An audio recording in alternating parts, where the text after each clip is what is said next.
¿Usted ha escuchado hablar del Ateneo de El Salvador? Pues precisamente esta mañana estará acompañándonos su presidente. ¿Ha escuchado usted la promoción turística para llevar los mejores lugares hasta su pantalla y saber que El Salvador es una joya que muchos de nosotros despreciamos cuando es un país tan especial? Usted está en la montaña y de repente una hora después está en el cálido Pacífico, en el litoral o en frente al Océano Pacífico, repito, disfrutando de las playas públicas, porque ya también hay muchas playas privatizadas. De eso hablaremos aquí en Bajo Fuego, en este martes, como todos los días, especial invitados. Ya regresamos. Ya regresamos.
Continuamos con Bajo Fuego, conducido por Raúl Beltrán Bonilla. Gracias por su audiencia, gracias por su sintonía. Recuerde WhatsApp para cualquier mensaje, 78887399 es el WhatsApp en estudio. Una consulta directa, 77882360, línea abierta nacional e internacionalmente para usted, mi estimado amigo televidente. Usted se imagina la vida de una organización 113 largos años, con existencia clara en esta querida patria El Salvador. Queremos enviar un saludo a la señora presidente Gloria Armida Mena de Palomo. Ella es la señora presidente del Ateneo de El Salvador. Esta mañana es un gusto tener en el estudio, como todas las mañanas, invitados especiales, igual que usted, mi estimado amigo televidente. Hoy nos acompaña el doctor José Manuel Bonilla, vicepresidente del Ateneo. ¿Qué tal, doctor? Gusto saludarlo. Buenos días, bienvenido y gracias por atender la invitación. Muchas gracias, Raúl. Un saludo para ti esta mañana, también a tus colegas acá en el estudio, a todos tus televidentes, buenos días, a los colegas de Ateneo de El Salvador, buenos días. Muy bien, para entrar en el principio, como decimos, ¿qué es el Ateneo de El Salvador, doctor? Muy bien, Ateneo de El Salvador es una institución cultural de la sociedad civil organizada, nacida el 22 de septiembre de 1912. Este pasado lunes 22 de septiembre estuvimos cumpliendo 113 años de existencia y se fundó con la intención de promover la cultura universal, fomentar las artes, la historia, las ciencias, la filosofía, las letras, en fin, la cultura en general, y esos principios se mantienen hasta en la actualidad. 113 años donde han estado grandes personalidades de la historia del país, de la historia cultural del país, como Francisco Gavidia, Alberto Maferrer, David J. Guzmán, Ciriaco de Jesús Alas, bueno, ya dije don Alberto Maferrer, Manuel Luis Escamilla en la época contemporánea, de igual manera César Augusto Calderón, en fin, una serie de intelectuales que han estado y han pasado por Ateneo de El Salvador y lo han hecho grande. Es una institución cultural, como ya se nos ha dicho, que es la institución cultural más antigua y de mayor tradición en El Salvador. No lo decimos nosotros, sino que ya lo dicen las personas, porque se guarda y se desarrolla la cultura tanto nacional como universal. En tiempos difíciles, la cultura de un país realmente tiende no a desaparecer, sino a atomizarse, a guardarse, a tener un compás de espera, porque muchas veces los escritores, los poetas, os recuerdo un saludo con todo cariño para Manuel Argueta, para Astur Llanes, me precio decir, no sé si 45 o 50 años, doctor, de conocerlo en estos avatares de la cultura, precisamente. Ya van 50 años de que nos conocemos ahí en el ambiente cultural, en lo que ahora es el Ministerio de Cultura. Y precisamente el análisis que tiene nuestro invitado, el señor vicepresidente del Ateneo, el doctor José Manuel Bonilla. ¿Cuál es el sentimiento, el análisis, el pensamiento de cómo está la cultura en El Salvador? Bueno, la cultura son procesos, ¿verdad? Todas las sociedades tienen su desarrollo cultural y eso va desde luego con las personas. Debemos de tomar en cuenta que debemos entender por cultura. Cultura es, desde el punto de vista de la antropología, es esa actividad que desarrolla el ser humano, que la crea el ser humano por cuanto es miembro de un grupo. Es decir, todas las sociedades tenemos cultura. Lo bueno, lo malo, lo positivo, lo negativo, eso es cultura porque es creación humana. Aquí podemos hablar de la cultura televisiva, porque se hace televisión, y si se hace televisión y la hacen los seres humanos, eso también es cultura. Entonces las sociedades van pasando diferentes procesos, que son procesos ya históricos conocidos, que desde luego eso forma parte de la misma historia. Si el ser humano en su grupo se equivoca, lógicamente que la historia lo va a reconocer y lo va a calificar. Eso también es cultura. No podemos hablar ahora como se hablaba antes de subcultura, porque el término ya no existe, porque todas las sociedades, como dije anteriormente, tienen su cultura. Ahora, la ciencia es cultura, las artes son cultura, la filosofía es cultura, las letras son cultura, la misma política es cultura, toda el accionar humano es cultura, la educación es cultura, porque la fuente primaria de la educación es la cultura. Entonces, como vemos un panorama en una sociedad, no podemos decir que avanzada o no, sin embargo, lo que sí sabemos y es cierto es que toda sociedad, toda nación que toma en cuenta a la cultura alcanza ese desarrollo. Y si la sociedad toma en cuenta la cultura, logra su desarrollo. Hay un hecho, doctor José Manuel Bonilla, vicepresidente del Ateneo de El Salvador. Los salvadoreños, y me pongo de cachiporrista, somos muy poco amigos de guardar nuestra propia historia. Exacto.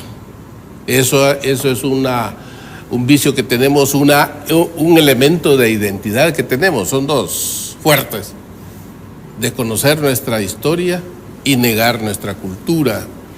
Por ejemplo, las familias, cuando nace un niño o una niña, viene un nuevo ser a la familia, buscan nombres extraños, ¿verdad?, de otros idiomas, de otras culturas. Las empresas nominan a sus empresas con otros idiomas, no el nuestro. Y si se abandona un elemento histórico, lógicamente que no se logra ese desarrollo porque no se vislumbra. La historia es la ciencia que estudia hechos anteriores o pasados en el presente para delinear el futuro. Entonces hay que tomar en cuenta a la historia, elementos y hechos históricos para diseñar un futuro, toda sociedad. Está el dicho famoso que la sociedad que no revisa su historia está condenada a repetirla. A repetir los mismos errores, ¿verdad? Entonces, los salvadoreños tenemos esa dificultad, ¿verdad? Pero aflora la identidad y la cultura cuando el salvadoreño emigra, cuando sale. Allá sí añora las pupusas, el atole, el chuco. El mango verde con chile, exactamente, limón. el queso duro, las pupusas, eso es bueno. Pero aquí tenemos todo eso, ¿y por qué no valoramos esas cosas acá? Eso en cuanto a hablar de cultura nacional, de elementos de identidad cultural nacional. Vamos a comer una hamburger. Exacto. El spanglish famoso o el maltrato a nuestra propia lengua. Sí, por un lado. Incluso si se pregunta la comida favorita de ganada, alguno que otro sale diciendo que son las pupusas. Sí. Pero ahí no solo la hamburguesa, la pizza, el sushi, incluso cómo comerlo, con los palillos y no con el tenedor o con las manos. Ese es en la vida de la cultura popular. De igual manera en las bellas artes se manifiesta esa expresión. Es decir, todo esto, doctor José Manuel Bonilla, ha venido sufriendo una metamorfosis severa, grave, delicada precisamente, producto o del conflicto o de la misma migración. Nuestra gente, 3 millones de salvadoreños fuera, algunos retornan, traen la costumbre, hablemos de la troca, ya no del pick-up famoso, hablamos de la comida diferente e incluso algunas palabritas, oh my God, y nos lucimos porque venimos, y tal vez hace 15 días fuimos y nos deportaron, pero ya venimos con eso. ¿Qué pasa en la mente del salvadoreño? Sí, eso en cultura se conoce como endoculturación o aculturación, ¿verdad? Que son elementos propios cuando se convive con otra cultura. La relación o convivencia de dos más culturas es eso, la endoculturación o aculturación. Cuando uno absorbe elementos culturales, sobre todo cuando emigra. Eso es un elemento cultural normal y tal vez podría decirse natural. Pero cuando se tienen fuertes los elementos de identidad cultural de la persona, de la sociedad de donde procede, eso no puede ser, porque mantiene su identidad. En el mundo hebreo, la cultura hebrea, que fue uno de los idiomas rescatados en el mundo hace muchos años, ellos conservaron su identidad. Por eso es que son fuertes. Igual manera podría ser en todas las sociedades, cuando las sociedades sus miembros fortalecen sus elementos de identidad cultural, son sociedades fuertes. ¿Por qué?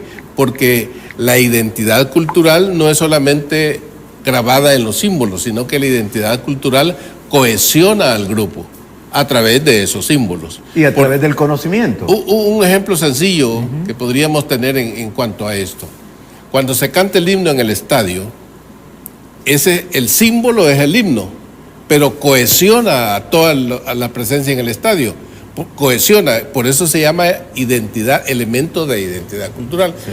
Cohesiona el símbolo a toda una presencia de aficionados, en el caso particular del estadio. Y así podemos hablar de otros ejemplos. Es decir, y justamente para dar paso de inmediato, el tema pasa, y valga la repetición, por preguntas que hacen nuestros invitados, que nos observan desde su hogar. Muchas gracias. Terminación 2072. ¿Qué sucede con el fenómeno de la alienación o transcultura, que ha sido parte también de lo que la sociedad misma ha venido asimilando, ha venido aceptando? Pero asimilar y aceptar no es problema, sino dejarlo en vigencia para una sociedad ávida de leer, ávida de conocer y ávida de aprender, que precisamente es lo que ha fallado. Bueno, la transculturación es otro elemento, otro concepto diferente al de aculturación que mencionábamos al principio. La transculturación es el envío de elementos culturales de una cultura hacia otra con el propósito de dominar. Lo que hizo España acá con nuestras sociedades prehispánicas indígenas, que nos pusieron cultura, religión, lengua, eso fue concebido y fue tomada, fue aceptada. Solo quedaron elementos que iluminan alrededor, que se le puede llamar, cuando ya una cultura ahoga a otra cultura, en términos culturales se llama eclipse cultural. Pero queda una luminosidad alrededor, que es en realidad lo que tenemos, parte de nuestra lengua, de nuestras tradiciones, de nuestra costumbre, gastronomía, folclore y en fin, todos esos otros elementos. Pero la transculturación es un proceso que se ha venido acelerando después de que los salvadoreños emigraron en los finales de los 50 ya a Estados Unidos, en el área de Washington, Maryland, por allí. Ya. Y lo importante del Ateneo en sus 113 años es que, tal como lo dice el doctor José Manuel Bonilla, vicepresidente, es precisamente afianzar, mantener, guardar, proteger, defender la cultura propia. Con los años tuve la suerte o la desdicha, no sé cómo llamarle, cuando se construía la embajada norteamericana en Santa Elena. Un grupo de antropólogos y periodísticamente verificamos que ahí estuvo el asentamiento de el segundo San Salvador original, porque el primero viene desde la zona de la Bermuda en Suchitoto, pero precisamente los vestigios que ahí se encontraron, que ya quedaron soterrados, confirmaban, doctor, que el San Salvador asentado ahí había sido incendiado por los conquistadores. Todo eso es parte de lo que nosotros dejamos de ver, precisamente para darle paso al modernismo. Es que en realidad lo que nos falta también a los salvadoreños es investigar, estudiar para apreciar justamente lo nuestro y por qué los individuos y las personas son proclives a aceptar otras cosas foráneas, justamente porque no leemos, no investigamos. Alberto Masferrer, un ateneísta, dijo en su libro Leer y Escribir: el pueblo que no lee es presa fácil de aquel que lee para dominarlo. Más o menos así dice Leer y Escribir, sí. Tú lo conoces, de Alberto Masferrer. Entonces yo invitaría a que los salvadoreños nos involucremos en nuestra propia realidad y a través de esa lectura de esa realidad, pues leamos, analicemos bien para fortalecer los elementos de nuestra propia identidad cultural. Y precisamente para un saludo a los costarricenses, al doctor Trigueros que nos ve, gracias por su saludo. Como dicen en Costa Rica, un pueblo educado no es un pueblo manipulado. Un saludo para Raúl Izama, que también está como invitado esta mañana. Pues precisamente, Raúl, el turismo garantiza precisamente ver esa cultura de los salvadoreños con tantos lugares especiales, preciosos, únicos, que se conservan en nuestra cultura. ¿Qué tal, Raúl? Buenos días. Bienvenido. Buenos días, doctor. Buenos días. Buenos días a la audiencia de TVO, especialmente allá en la zona del Oriente. Pues sí, tenemos pues varias capas de lo que es el turismo, y una de ellas, una de las muy importantes, es el turismo cultural. Turismo cultural histórico, diferentes capas, como te decía. Precisamente en este final de mes, Raúl, hemos venido celebrando lo que es el Día Mundial del Turismo 2025, que se celebra precisamente el día 27 de septiembre. Y pues hemos creído conveniente pues comentar un poquito de lo que ha pasado acá en el país, porque muy bien se dice ahora, ¿no?, que ahora somos el país que recibe más turistas de Centroamérica, pero ha habido un trajinar, ha habido un camino que se ha ido generando a través del tiempo, y pues podemos comentar un poquito de eso, y es un poco de cultura en cuanto también a lo que ha venido sucediendo en casi los últimos 100 años, Raúl. Claro, los 113, como decía el doctor José Manuel Bonilla, son un referente en el tiempo. Creo que habrá una medición más adelante de cómo ha sido precisamente la estadística de lo que hemos perdido, de lo que ya no está más con nosotros, incluso los juegos infantiles, el yoyo, el trompo, el capirucho, la guinga, el chusco. Me pregunta, ¿cuál es el chusco? Bueno, usted agarraba paronón, abría un hoyo en un boquetillo en una pared o en un sector especial de la calle, de tierra, y ahí apostaba usted las famosas semillas de marañón o Pepa, las chibolas, que no es otra cosa más que las canicas, y yo iba a par.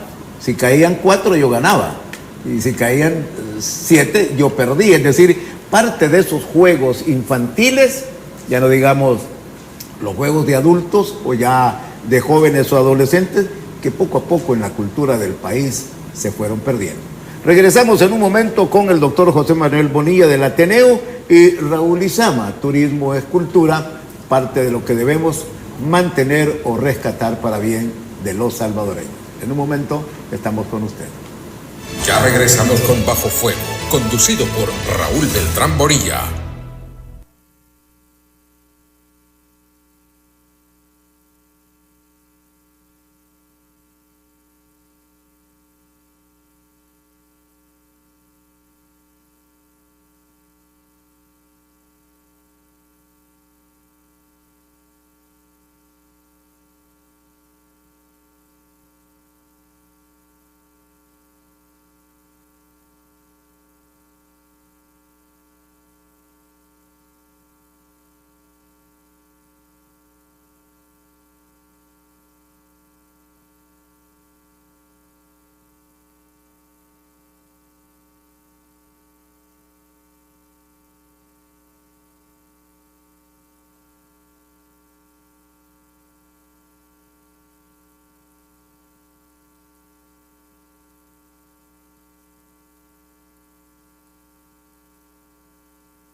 con Bajo Fuego, conducido por Raúl Beltrán Borilla.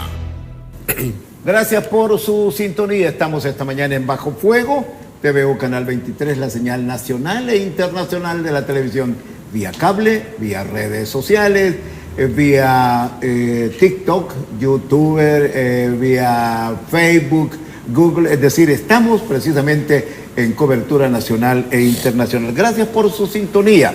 Gracias también por sus mensajes al WhatsApp 78887399. Qué interesante tu invitado Beltrán, hablando de lo que hemos perdido y lo que debe rescatarse.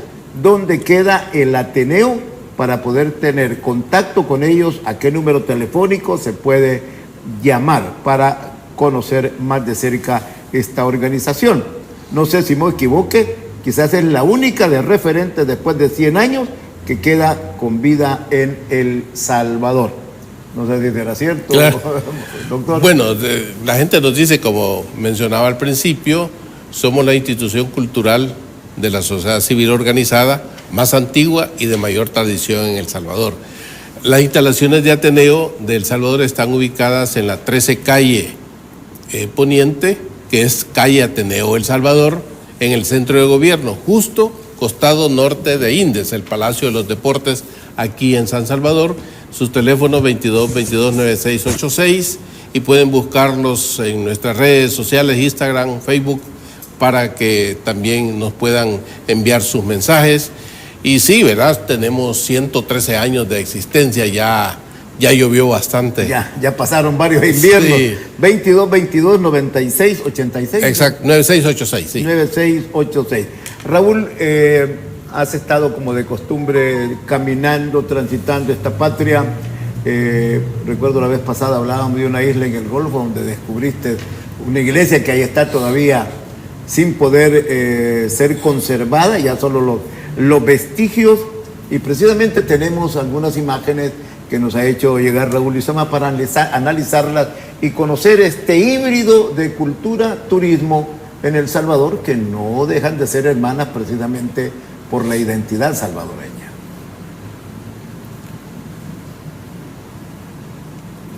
Adelante, Raúl. Bueno, ¿Qué tenemos?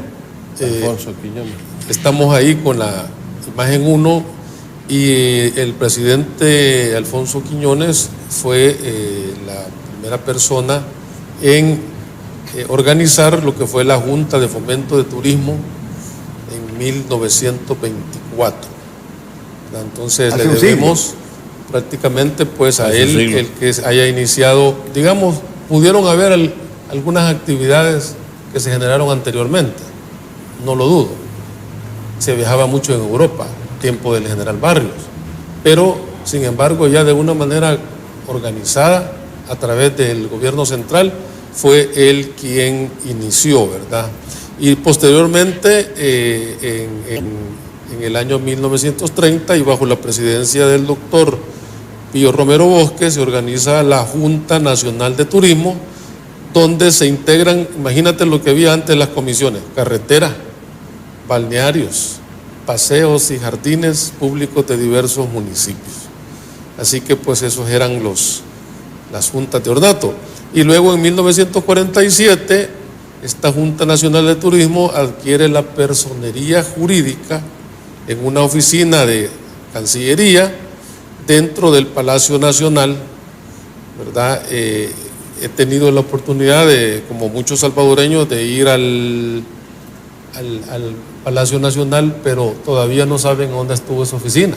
Sería interesante conocer en qué parte del Palacio Nacional estuvo la oficina, cuya estuvo bajo la dirección de Roberto Salazar, ¿verdad? Y como decía, en 1949, y aquí comienza pues el trabajo del poeta Raúl Contreras, ya que él viene a ser el primer presidente quien posteriormente pues inicia, y podemos ver la imagen de él ahí en pantalla, el Instituto Salvadoreño de Turismo en 1961, ¿verdad? Y algunos de los principales objetivos del ISTU fue ejecutar una política y un plan de recreación familiar y social. A él se le atribuye los chorros. Exactamente. Él creó varios de los parques recreativos del ISTU, entre ellos Los Chorros, y precisamente por el cariño que le tenía a ese lugar, ahí está enterrado, en el Jardín de los Poetas, ¿verdad? Hay una zona ahí donde están los familiares de ellos, ¿verdad? Y durante diferentes épocas, varios de sus familiares, apellido Contreras, han tenido incidencia en el turismo en El Salvador.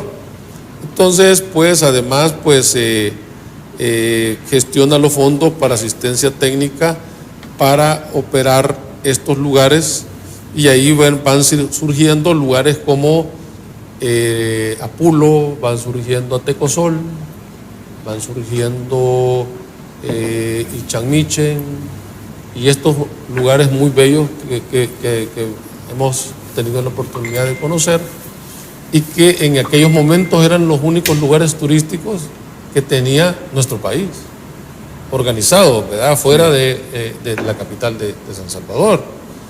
Él, pues, es el que los organiza, y llegaron a ser en su momento más de 10. Así que, pues, Raúl Contreras, pues, le debemos, pues, esa.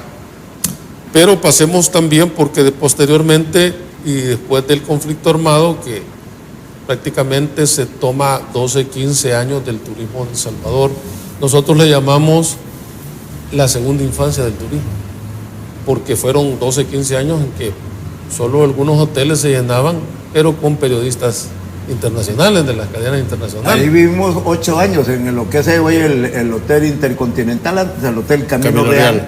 Por seguridad, todas las agencias de noticias de Europa, de África, de América Latina, de Estados Unidos incluso, ahí nos albergaron en el segundo piso, porque no era fácil, ¿verdad? Pasaban marchas que decían: periodista, no entregues tu país, di la verdad. Diciendo la verdad nos van a aguantar ayer, hoy y mañana, quién sabe.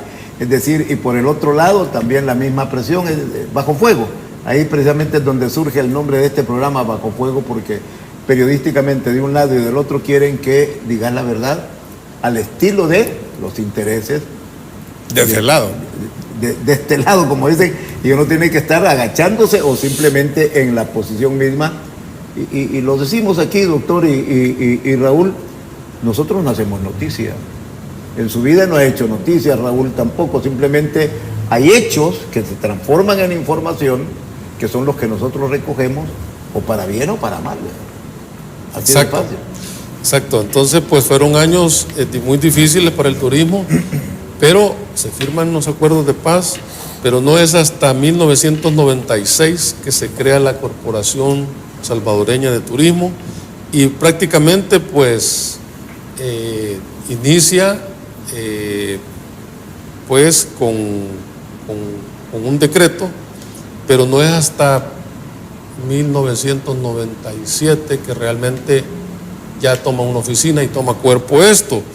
Y ahí pasamos a las imágenes que tenemos ahí. Producción, por favor, la imagen 3, donde vemos que fue el doctor Calderón Sol, que ahí lo estamos saludando en una de sus llegadas a Corsatur, quien pues crea la Corporación Salvadoreña de Turismo. Y en la imagen 4 podemos ver que el primer presidente que tiene con un estatus de ministro, entendíamos en aquel momento, pero todavía era una Corporación Salvadoreña de Turismo, que es el ingeniero Edgardo Suárez Mayagray. La Corsatur se crea para la promoción de atractivos turísticos de nuestro país en el extranjero. Ya no solo pensamos en los 14 parques, sino que hemos dado un salto cualitativo y hemos pasado a promover El Salvador como un destino turístico internacional por primera vez. Posteriormente se genera el Registro Nacional de Turismo, el RNT, que actualmente todavía se está llevando, se está integrando con la planta turística nacional. Se lleva un censo actualizado: cuántos entran, por dónde, Son turistas, es turismo interno, es turismo regional, es turismo internacional, y es por ello pues que hemos conocido pues de las buenas noticias que hemos tenido este año, pues a raíz de que El Salvador vuelve a ser el primer destino turístico más visitado de El Salvador. Ese es un hito que muchos quizás no saben, pero ya lo habíamos logrado en 1975, ¿verdad? Y por eso pues se nos permitió, gracias a la gestión del señor Eddie Roberto González, para llevar a cabo acá el primer concurso Miss Universo Internacional, ¿verdad? Así que luego pues también fomenta la integración y el funcionamiento de los comités de desarrollo turístico o CDT, que vienen a ser las células integradas dentro de los diferentes distritos y municipios de El Salvador. Hay hechos, doctor y Raúl, partiendo de esa transferencia, transcultura, migración, casualidad, llamémoslo como querramos, pero lugares insospechados. Vamos a la montaña, hay una vista preciosa, vamos al litoral, playas verdaderamente, reveladoras de nuestra riqueza natural, pero que hoy, bueno, Raúl lo conoce, también el doctor José Manuel, que indica cómo el salvadoreño que emigró, que se fue descalzo, caminando, desafiando el desierto, el frío o el calor de los Estados Unidos, del mismo desierto mexicano, pues hombre, afincado en Estados Unidos 30, 40 años, hicieron su capital, y hoy vienen y sueñan en su tierra. Chalatenango es un ejemplo, La Unión es otro ejemplo, el litoral usuluteco es otro ejemplo, San Miguel también, la riqueza allá en el norte, en la ciudad de los 9 vientos, se llama Ocicala, desarrollando una iglesia para la Virgen de Fátima, que ya lleva por lo menos 3,000 turistas nacionales, construyen un hotel, hay todo un desarrollo, doctor, que nos va llevando precisamente a esa transición. ¿Cómo lo califican ustedes? Que me voy, regreso 40 años después, vengo a mi tierra, aquí me quiero quedar, aquí quiero enterrar, donde tengo enterrado el ombligo, como se dice en el lenguaje salvadoreño, aquí me quiero quedar. Y eso genera también el polo de desarrollo que habla Raúl. Sí, es un hecho cultural, histórico-cultural, desde luego. Algunos salvadoreños de la diáspora, por hablar así, que hicieron su capital y han venido a invertir, no solamente en lo relativo al turismo, sino que a otras áreas, por ejemplo, la construcción, la industria de la construcción, que también, y el negocio, pues, que también ha sido parte muy importante. Cuando se crea la Dirección General de los Salvadoreños, de Atención a los Salvadoreños al Exterior, ahí por el año 2004, que luego fue viceministerio, y qué bueno, se hablaba justamente de eso en materia cultural. Decíamos, fomentemos el hilo cultural, porque mientras el hilo cultural esté, se va a mantener la cultura en los salvadoreños. Y desde luego, cuando pedían pupusas, queso duro, cerveza Pilsener, valga el comercial, se vale. Sí, pero es parte de la identidad. Cuando los salvadoreños sigan haciendo eso, mantienen la identidad. Cuando nos manden la remesa, está el hilo cultural fuerte. Está conectado. Está conectado, por lo tanto, eso hay que fortalecerlo. Y ahora que piensan ya en invertir, y parte de ellos es el turismo, como hemos visto en la zona de Chalatenango y otros sectores con apogeo en cuanto al turismo se refiere en la actualidad, pues lógicamente que es un hecho cultural de los salvadoreños en el exterior. La terminación 7850 pregunta: ¿qué interpretan ustedes por la cultura del salvadoreño que cuando regresa viene a comer pupusas con cubierto y cuchillo? Otros llegan al cantón hablando inglés inentendible muchas veces, pensando que muchos no conocemos o no hablamos ese idioma. Sí, es normal y natural que una persona luego de vivir muchos años en otra cultura, él trae sus elementos porque son parte de su interior y lo manifiesta en conducta. Claro. Eso es normal y natural. Pero cuando yo digo, y lo recalco, si los elementos de identidad cultural de su propia cultura son fuertes, eso no hay ningún problema. No me lo quita nadie. No se lo quita absolutamente nadie. Una persona que mantiene su entonación para hablar, que es parte de su cultura, que mantiene su forma de comer, digamos, pupusas, eso es fortaleza en la identidad. Lógico que si se introduce el tenedor y el cuchillo, son parte de lo que adquirió, de los elementos que adquirió, de los elementos que forman parte ahora de su vida cotidiana. ¿Y por qué nosotros los salvadoreños comemos con la mano la pupusa? Es un respeto, recordemos algo que subyace por ahí, pero un respeto al dios del maíz, porque el maíz no lo vamos a introducir a nuestro organismo con un intermedio, con un medio, en caso cuchillo y tenedor, sino que lo hacemos directamente. Igual porque que forma parte la tortilla, con los frijolitos. Con las manos, porque, y bueno, ahí tenemos maíz y frijol, tortilla y frijol, esos son los dos grandes amigos que históricamente, no solamente desde el punto de vista agrícola, sino que culturalmente están ligados. La primer pupusa que nace es de frijol.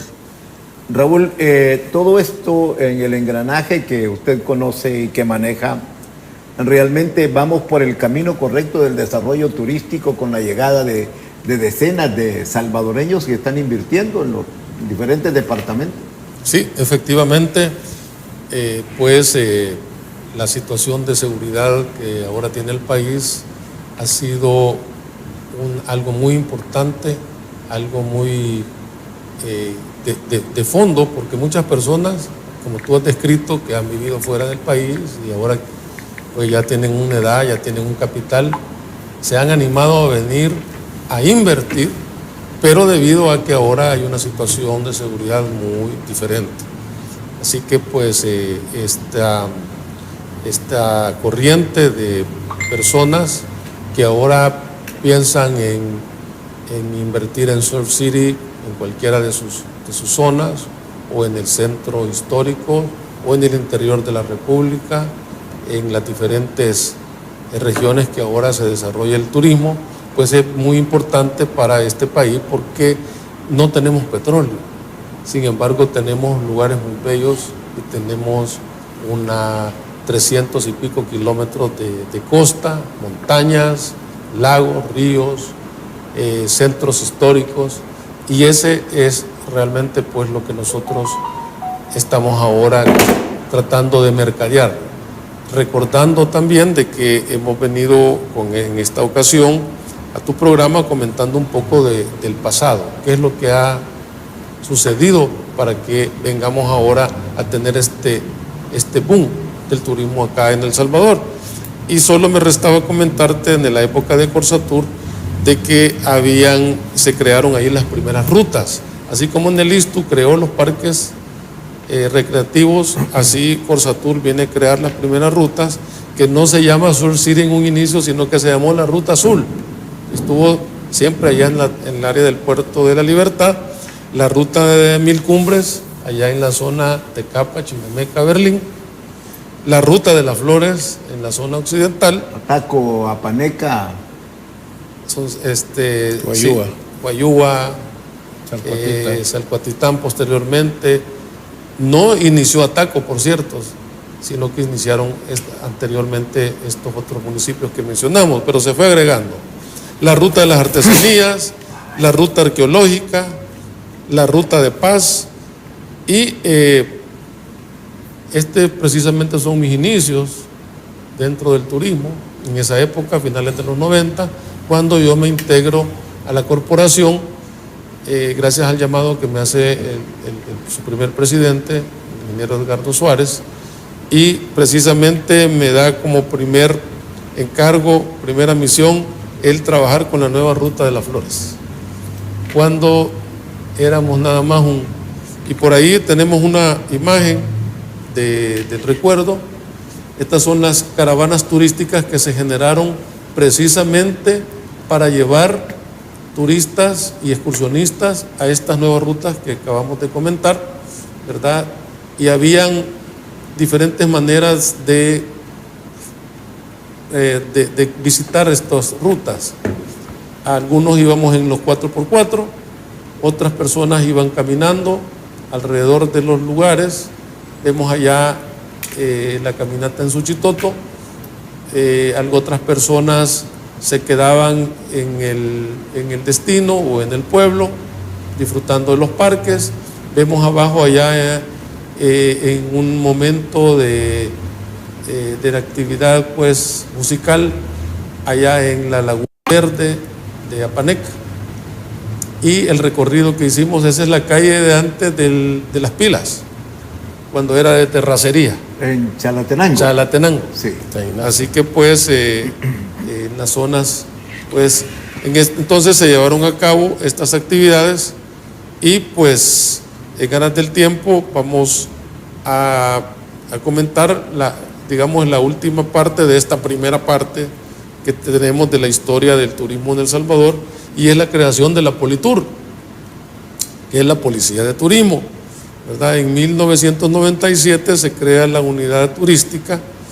¿Cómo emana? Emana de la PPI, porque estos agentes estaban dándole seguridad a las embajadas y a diferentes oficinas gubernamentales. Muchos de ellos hablaban más de un idioma, y estos fueron los primeros integrados en esta nueva policía, este nuevo tipo de policía que es la PPI, para luego mutar hacia la Politur en el año 2000. También se integra la división de la policía montada, ¿verdad?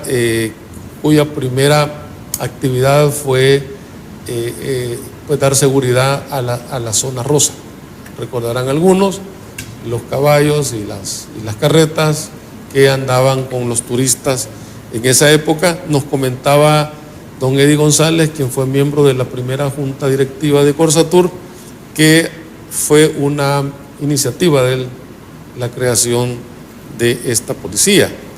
¿Y cuál fue lo importante también que ellos aportaron? Es la realización de los tours nocturnos en El Salvador. Recordamos que en esas épocas pues la situación de seguridad en cuanto a los problemas sociales era mayor, era existente, y la gente no quería salir en día de semana, mucho menos fuera de El Salvador en horas nocturnas. Entonces la Politur crea los tours nocturnos, ¿verdad?, que se empiezan a realizar primeramente en El Salvador con el tour de las iglesias. Nos abrieron las iglesias y pudimos pues conocer muchas de estas lugares que en la noche no se abrían, y se realizó estos tours. Pero uno de los tours que llamó más la atención, y vamos a llamar a la otra imagen, fueron los necrotours. Los necrotours, ¿qué eran visitas nocturnas a los cementerios. Los Ilustres incluso fue uno de los primeros. Aquí quiero aprovechar, Raúl, para enviar un saludo a Vladimir Cáceres, que fue director, no sé si todavía está como director de Politur. Fue el hombre que le dio realmente un despegue a este tipo de turismo que muchos no creían. Y era interesante visitar, por ejemplo, el cementerio de los Ilustres. Sí. Si hay un cementerio que tiene frases importantes para la posteridad y uno debe aprender ahí, es el cementerio de San Miguel, también. que tiene, digo, una riqueza cultural que no debemos perder los salvadoreños. Y no solamente se han hecho tours nocturnos a San Miguel, en Sonsonate, el fin de semana pasado fue en Izalco, otros han sido en Berlín, en Santiago de María. Sí.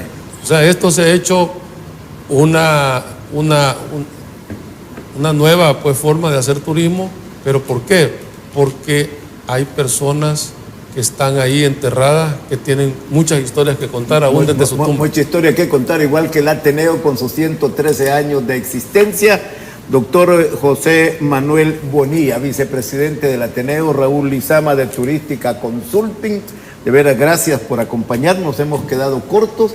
Esperaremos un próximo programa precisamente para seguir hablando de lo nuestro, de la cultura salvadoreña que debemos proteger, debemos cuidar, así como estos hombres y esta institución, 113 años cuidando lo que nosotros debemos proteger en nuestros últimos días de vida. Por hoy agradecidos con la presencia de ustedes. Muchas gracias. Breve pausa, nos vamos hasta el estudio en el oriente del país. Recuerden nuestras señales nacional e internacional. Cobertura total. Hasta la próxima. Bajo Fuego, con Raúl Beltrán Borilla.